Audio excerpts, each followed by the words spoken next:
C'était en 2019. Mohamed Ould Razouani s'approchait du pupitre pour se présenter aux siens comme nouveau président élu de la Mauritanie. Il a alors 62 ans. Il représente la continuité après les 10 ans de pouvoir de Mohamed Ould Abdelaziz, dont il était très proche, comme le dit cette militante.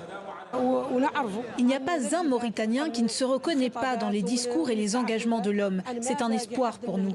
Nous savons que ce sera une continuation des acquis de la décennie précédente, un parachèvement de ce qui reste à faire et une préservation de ce qui a été réalisé. Les acquis et ce qu'il a poursuivi, c'est surtout dans le domaine sécuritaire. La Mauritanie n'a pas été touchée par des attaques de djihadistes depuis 2011, malgré le contexte régional. Le pays a accueilli un nombre impressionnant de réfugiés venus du Mali voisin, dans le camp de Mbera, dans le sud-est.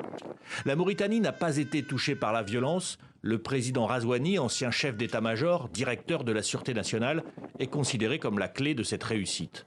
Ici, en novembre 2020, lors de la réunion du G5 Sahel, il accueillait les chefs d'État de la coalition. Le G5 Sahel n'a pas survécu au soubresaut politique. Le président mauritanien a néanmoins gardé le contact avec les voisins. Lors de sa campagne ici, en juin dernier, il mettait en avant la nécessité collective de lutter contre le djihadisme.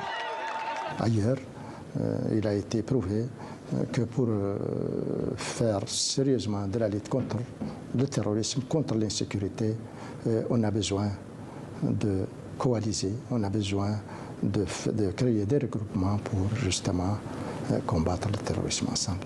Si le G5 Sahel n'est pas le bon, il faut trouver un autre G quelque chose.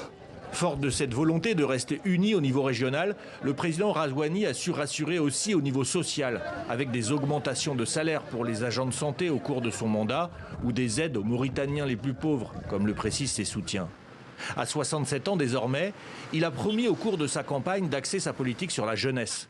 Plus de la moitié des Mauritaniens ont moins de 25 ans. Aujourd'hui, beaucoup d'entre eux font le choix de l'exil pour trouver un avenir.